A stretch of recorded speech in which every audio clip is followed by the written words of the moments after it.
1 kilo శనగలు వేయించి పెడుతున్నా. 1 కిలోలో అర్ధ కిలోలు పౌడర్ చేసి పెడతా, కూరగాయలు వేసుకొని. ఇంకా శనగల పౌడరు ఒకటి, శనగల పొడి చేస్తాను.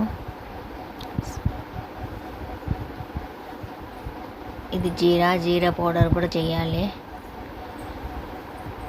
జీలకర్ర కూడా వేయించుతున్నా. జీలకర్ర వేయించి ఇది కూడా పౌడర్ చేసి పెడతాను. శనగల పొడి అంటే 1/2 కేజీ శనగలు పౌడర్ చేస్తా, 1/2 కేజీ శనగల పొడి చేస్తా. శనగల పొడి అంటే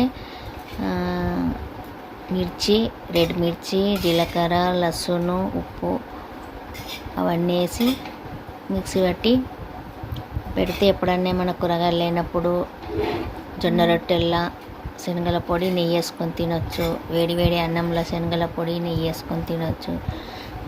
ఒకటి ఉత్త పౌడర్ కూరగాయలు లేనికే, ఒకటి తిండికి శనగల పొడి.